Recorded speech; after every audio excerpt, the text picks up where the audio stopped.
2019 में navy SSR का जो एग्ज़ाम होने जा रहा उसमें इन्वर्स सर्कुलर फंक्शन यानी प्रतिलोम वृत्तीय फलन भी बहुत इंपॉर्टेंट है।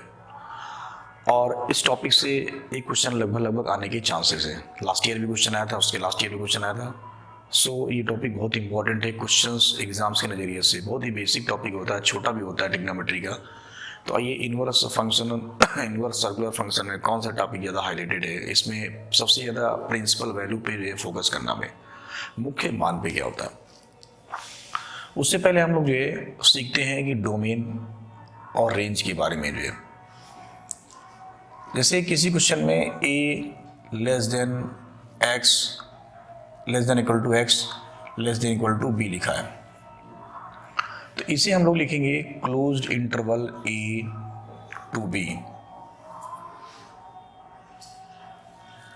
a less than equal to less than b होगा, इसे लिखेंगे open interval a to b। Open interval बच्चों किसी किसी बुक में a और b ऐसे लिखा होता है। यदि इसे हम a less than x less than b लिखेंगे तो ये देखिए बच्चों क्लोज लिखा है और ये ओपन लिखा है, तो ये a क्लोज्ड होगा और b ओपन होगा। a less than x less than b यहाँ पर ओपन लिखा है और यहाँ पर क्लोज, यहाँ ओपन लिखा है और यहाँ पर क्लोज्ड। टॉपिक हम लोग ये डिस्कस जो करने जा रहे हैं, इनवर्स सर्कुलर फंक्शन, प्रतिलोम वृत्तीय फलन। आप बोल सकते हैं इनको प्रतिलोम वृत्तीय फलन। इसमें इंटरवल में जो है प्रिंसिपल वैल्यू और मुख्य मान के बारे में पूछा जाता है। सबसे पहले इंटरवल सीखते हैं हम लोग, और फिर इंटरवल सीखने के बाद में जो है इसकी विशेष डिटेल जो सीखेंगे हम लोग जो है फंक्शन यानी फलन वाले टॉपिक में सीखेंगे। यहाँ पर हमारा टारगेट है प्रिंसिपल वैल्यू को फाइंड करना। सो हमने ये क्लोज और ओपन ब्रैकेट के बारे में आपको समझा दिया जो है। प्रिंसिपल वैल्यू मुख्य मान जो है सीखने के लिए मेन हमने ले लिए sine inverse x, cos inverse x और टेन इनवर्स एक्स। ये तीन फंक्शन लिए, cos, sine inverse x, cos inverse x और tan inverse x. Domain sine inverse x का होता है -1 से +1 क्लोज्ड इंटरवल में, और इसकी जो प्रिंसिपल वैल्यू होती है वो -π/2 से π/2 closed interval. Cos inverse x की जो डोमेन होती है वो -1 से +1 क्लोज इंटरवल में, और 0 से पाई इसकी जो प्रिंसिपल वैल्यू होती है। टेन इनवर्स एक्स की डोमेन कैपिटल R होती है, प्रिंसिपल वैल्यू -π/2 से +π/2 ओपन भी होती है। देखिए दोनों की सेम है, ये क्लोज्ड है और ये ओपन है। -π/2 मतलब 90 डिग्री, यानी प्रिंसिपल वैल्यू की यदि बात की जाए तो -90 से +90 के बीच में होगी। इसके अलावा बच्चों जो है यदि cot inverse X, sec inverse x और कॉसिक इनवर्स एक्स आता है तो उसकी भी डोमेन रेंज क्वेश्चन में जब आएगा तो हम उसमें डिस्कस कर लेंगे। हमारे पास अभी जितना यूज होने के लिए जो वैल्यू है वो हम आपको सिखाकर सीधे डायरेक्ट क्वेश्चंस पे ले चलना है, क्योंकि हमने आपको बताया जो टारगेट हमारा ये इंपॉर्टेंट है 2019 AASSR। इसके लिए इंपॉर्टेंस जो हो सकता है वो हम आपके लिए जो लेकर आ रहे हैं। तो इसके अलावा एक वैल्यू और भी है माइनस इनवर्स एक्स वाली, वो सीखने के बाद सीधे हम लोग क्वेश्चन में आ जाएंगे कि प्रिंसिपल वैल्यू कैसे कैलकुलेट करना, और इसका एक क्वेश्चन 99% एग्जाम्स के लिए इंपॉर्टेंट है। अब हमने आपको जो बताया कि माइनस इनवर्स एक्स की वैल्यू जो है वो क्या है, साइन में साइन इनवर्स -x की वैल्यू होगी minus sine inverse x, cos inverse -x की वैल्यू होगी pi minus cos inverse X, tan inverse -x की वैल्यू होगी -tan inverse X, cot inverse -x की वैल्यू होगी pi minus cot inverse x, और sec inverse -x की value होगी pi minus sec inverse X, cosec inverse -x की value होगी minus cosec inverse x। तो दोस्तों ध्यान ये रखना होगा कि सारे जो इनवर्स में अंदर जो नेगेटिव होते हैं, इसमें पाई किस में होता है? 3 में, कॉस में, कॉट में और सेक में। इनकी जो वैल्यू होती है वो pi minus cos inverse x होती है। इसकी जो वैल्यू होती है नेगेटिव में pi minus cot inverse x. इसकी जो वैल्यू होती है pi minus sec inverse x. So principal value के लिए हमारे पास में डोमेन और रेंज हमें मालूम होना चाहिए, और ये इनवर्स के अंदर नेगेटिव वैल्यू मालूम होना चाहिए। इसके बाद में इंटरवल है। अब आइए हम लोग ये सीखते हैं प्रिंसिपल वैल्यू की क्वेश्चंस के बारे में। प्रिंसिपल वैल्यू का एक क्वेश्चन लिया है हमने, principal value of cos inverse -1/2। Cos inverse -1/2 हमें प्रिंसिपल वैल्यू कैलकुलेट करनी है। कॉस इनवर्स एक्स की प्रिंसिपल वैल्यू होती है क्लोज इंटरवल 0 से पाई। आप ये कह सकते हैं 0 से 180 के बीच में हमें इसकी वैल्यू लेनी है। इसके बाहर होगी वो प्रिंसिपल वैल्यू में नहीं आएगी। क्लोज्ड का मतलब होता है 0 भी ले सकते हैं यदि वैल्यू आ रही है, और 180 भी ले सकते हैं आ रही है। ओपन में होता है 0 और 180 के बीच में तो होगी, बट 0 और 180 नहीं होगा। दूसरा स्टेप यहां पर ये है कि कॉस इनवर्स माइनस एक्स की जो वैल्यू होती है वो pi minus cos inverse x होता है। सो हमें इस क्वेश्चन में जो है लिखा हुआ है कॉस इनवर्स -1/2, लिख सकते हैं हम लोग इसको पाई माइनस कॉस इनवर्स 1/2। पाई 180 डिग्री होता है, माइनस 1/2 जो वैल्यू होती है कॉस में होती है 60 डिग्री, और 180 में 60 चला जाएगा तो 120 आएगा। आप चेक करिए 120 इसके बीच में है कि नहीं है। आप देख सकते हैं 120 इसके बीच में है। सो इसको रेडियन में कन्वर्ट करने के लिए पाई बटे 180 से मल्टीप्लाई करेंगे। कोई भी थीटा है उसे रेडियन में कन्वर्ट करने के लिए पाई बटे 180 से मल्टीप्लाई करते हैं। इसे कैंसिल करेंगे 0 0, 6 दूना 12, 6 3 18, 2 पाई 3। सो आपने देखा प्रिंसिपल वैल्यू के लिए हमारे पास में ये हमें वैल्यू याद होनी चाहिए, और इसके बाद में छोटी मोटी प्रॉपर्टी याद होनी चाहिए। तो कोई भी क्वेश्चन प्रिंसिपल वैल्यू का हम लोग कैलकुलेट कर सकते हैं।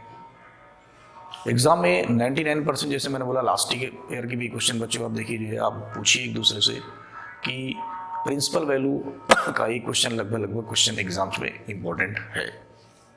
आइए देखते हैं एक दो क्वेश्चन और भी इसकी।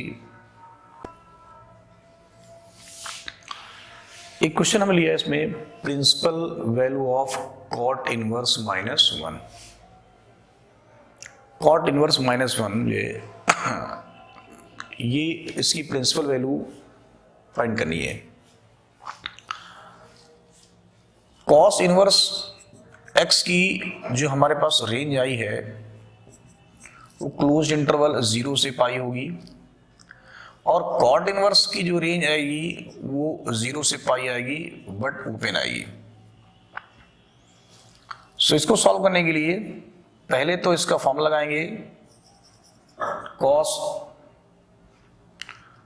Cot inverse minus X, pi minus cot inverse X. तो यहां पर आएगा ये पाई माइनस कॉट इनवर्स 1, और कॉट इनवर्स की जो रेंज होगी हमारे पास में प्रिंसिपल वैल्यू जो होगी वो 0 से 180 के बीच में होगी। ओपन यहां पर शो कर रहा कि ना हमें 0 लेना है और ना 180 लेना है, इसके बीच में ही वैल्यू होनी चाहिए। कॉट इनवर्स -1 का by property pi minus cot inverse 1 हो गया। पाई होता है 180, और कॉट इनवर्स 1 जो वैल्यू होती है कॉट में 45 डिग्री होती है, इसे माइनस करेंगे तो ये 135 हो जाएगा। रेडियन में कन्वर्ट करने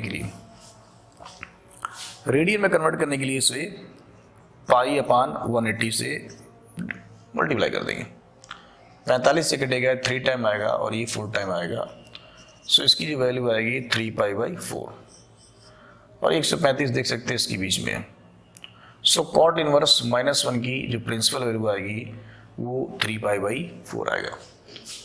तो बच्चों इसी तरीके से आप प्रिंसिपल वैल्यू का जो भी क्वेश्चन है वो डोमेन में आप जाकर पहले देखकर ठीक से कैलकुलेट कर सकते हैं। इसमें जो है कुछ फॉर्मूले डिस्कस कर लेते हैं हम लोग, जो आगे क्वेश्चंस के लिए इंपॉर्टेंट है। तो कौन कौन से जो है फॉर्मूले डिस्कस करने जा रहे हैं हम लोग, देखिए 2 tan इनवर्स x के 3 फॉर्मूले होते हैं। 2 tan इनवर्स x, इसका tan में फॉर्मूला होता है tan inverse 2x/1 minus x square. 2 tan inverse x का दूसरा फॉर्मूला है साइन इनवर्स में sine inverse 2x/1 plus x square. और 2 tan इनवर्स x का तीसरा फॉर्मूला है cos inverse 1 minus x square upon 1 plus x square. ये 2 tan inverse x के जो फॉर्मूले हैं ये 3 होते हैं, एक साइन इनवर्स में, एक कॉस tan में होता है, साइन में होता है और ये कॉस में होता है। डिफरेंशियल और इंटीग्रल में ये तीनों फॉर्मूले जो है बहुत ज़्यादा यूज होते हैं। इसके अलावा जो है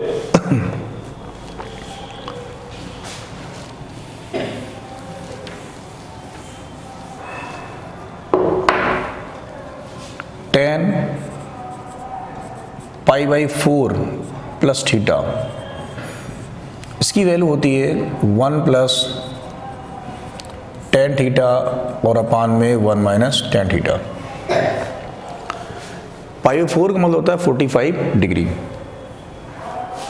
और tan को साइन अपान में कॉस लिखेंगे, साइन अपान कॉस लिखेंगे, इसको ब्रेक करेंगे। इसकी जो वैल्यू आती है cos theta plus sine theta upon में cos theta minus sine theta. Direct इसको हम लोग जो यूज़ करेंगे फार्मूला, इसी का दूसरा फार्मूला जो होता है tan π/4 माइनस थीटा, इसकी जो वैल्यू होती है 1 माइनस tan थीटा अपान में 1 प्लस tan थीटा। इसे साइन अपान कॉस में ब्रेक करेंगे तो इसकी वैल्यू आएगी cos theta minus sine theta upon में cos theta plus sine theta. इसमें जो इम्पोर्टेंट है ये बहुत ध्यान से सुनिएगा, इसकी वैल्यू ये होती है और इसकी वैल्यू ये होती है, इसकी वैल्यू ये होती है और इसकी वैल्यू ये होती है, यानी ये तीनों आपस में इक्वल होता है। अब आपके पास में ये प्लस ये लिख कर आ जाए, यानी इन दोनों का टोटल या इन दोनों टोटल या इन दोनों टोटल।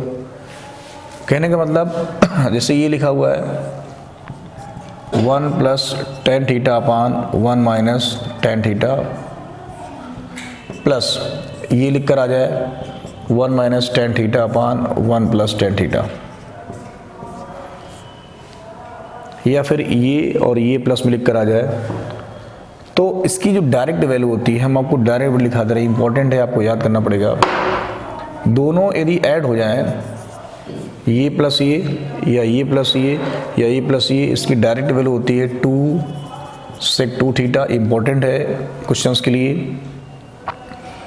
फर्स्ट में यदि आप सेकेंड को माइनस करते हैं, first minus second, first minus second, first minus second, तो इसकी जो वैल्यू आती है 2 tan 2 थीटा आती है। और फर्स्ट और सेकेंड का मल्टीप्लाई करते हैं, बहुत सिंपल है, 1 है, आप देख सकते हैं जो ये लिखा है, जो ये लिखा वही लिखा है, इनका मल्टीप्लाई करेंगे तो वैल्यू 1 आएगी। प्लस में 2 sec 2 थीटा, माइनस में 2 tan 2 थीटा और मल्टीप्लाई में 1। डिवाइडेशन में कोई रिजल्ट नहीं होता, डिवाइडेशन में कोई खास रिजल्ट नहीं होता है। नोट करिए इसके बाद में कुछ और फॉर्मूले। अभी जो हमने आपको जो फॉर्मूले लिखा है उनकी इंपॉर्टेंस अब आपको इस क्वेश्चन में समझ आ जाएगी और फिर आप तुरंत जल्दी से इनको याद भी कर लोगे। tan π/4 plus 1/2 cos inverse a upon b plus tan π/4 minus 1/2 cos inverse a upon b। Inverse function एक प्रकार से थीटा की तरह काम करते हैं, सो हमें इसको लेट करना पड़ेगा 1/2 cos inverse a upon b को लेट कर लिया थीटा। यहाँ से cos inverse a upon b की वैल्यू आ जाएगी, ये 2 इधर जाएगा, 2 थीटा आ जाएगा, और इसे ट्रांसफर करेंगे a अपॉन b की वैल्यू आएगी cos 2 थीटा। अब आप देख सकते हैं आपने इसे लेट कर लिया है 10, ये लिखा हुआ π/4 प्लस आपने पूरा इसे लेट कर लिया थीटा प्लस यहाँ पर लिखा हुआ है 10 और π/4, इसी भी सेम वैल्यू लिखी देखिए आप सकते हैं, इसको भी आप लेट कर लिया थीटा। और अब आप ध्यान दीजिएगा ये अभी अभी मैंने डिस्कस किया है, जो प्लस वाला जो लिखा होता है वो होता है 2 sec 2 थीटा, और अपने पास यहाँ पर जो वैल्यू है ये cos 2 थीटा की है। इसको यदि हम लोग सेक में चेंज करेंगे, इसको रिवर्स करिए, sec 2 थीटा की वैल्यू ये पलट जाएगा, cos का उल्टा sec होता है, इसकी वैल्यू b अपान ए आएगी। तो इसकी वैल्यू आ गई अपने पास में 2b अपान में a। सो हमारे पास में जो आंसर आएगा वो इसका डी पार्ट आएगा। तो देखा अब जो आपने जो है कि वैल्यू कितनी इंपॉर्टेंट है एग्जाम के लिए, छोटी छोटी वैल्यू ढूंढना और उन्हें याद करना ये सबसे इंपॉर्टेंट है, और वही सारी वैल्यू आपके लिए हम लेकर भी आ रहे हैं। और आपने देखा इतना एक बड़ा क्वेश्चन है वो कितनी जल्दी सॉल्व हो गया। आप इसे मन में भी सॉल्व कर सकते हैं। आपने इसे थीटा लेट कर लिया, मन में इसे थीटा लेट कर लिया, तो आपने देखा यार ऐड वाला है, फिर आपने सोचा 2 sec 2 थीटा आ गया, फिर आपने इसे थीटा लेट किया, थोड़ा सा एक्सप्लेन कर लीजिए, आपका आंसर आ जाएगा उसे। तो जितने भी कॉन्सेप्ट हम आपके लिए ले जा रहे हैं बहुत इंपॉर्टेंट है, आप इनकी एक कॉपी बनाइए और इन्हें जो है ठीक से प्रिपेयर करिए, एग्जाम्स के लिए इंपॉर्टेंट भी है। एक क्वेश्चन हमने अभी भी जो फॉर्मूले के उनमें से फिर एक क्वेश्चन लिखा है, tan inverse cos π/3 minus sin π/3 upon में cos π/3 प्लस sin π/3। आप देखिए उस फॉर्मूले में एक लिखा है formula cos theta minus sin theta और अपान में cos theta plus sin theta. इसकी जो वैल्यू मैंने लिखी है वो tan π/4 माइनस का थीटा लिखा है, ऊपर माइनस है तो यहाँ पर माइनस होगा। सो इस क्वेश्चन में आप देख सकते हैं tan इनवर्स π/4 माइनस, और थीटा की प्लेस में बच्चों जी यहाँ पर π/3 आ गया। थोड़ा सा यहाँ मिस्टेक हो गई है, यहाँ पर tan इनवर्स इसकी जो वैल्यू होती है इसके आगे tan लगता है, tan π/4 माइनस थीटा के प्लेस में आ गया है π/3, इससे कैंसिल हो जाएगा। आप इसको सिंप्लीफाई कर लीजिए, इसका एलसीएम आ जाएगा 12, 4 3 12 यानी 3 पाई आएगा, और 3 चौके 12 यानी 4 पाई आएगा। सिंप्लीफाई करने के बाद में बच्चों हमारा इसका आंसर -π/12। सो इसका करेक्ट आंसर ए है। तो जितने भी कॉन्सेप्ट हम आपके लिए लेकर आ रहे हैं डेली आप उनको ठीक से पढ़ते जाइए, जो है यकीन मानिए आप जो है आपको मैथ्स बहुत सिंपल लगेगी जो है।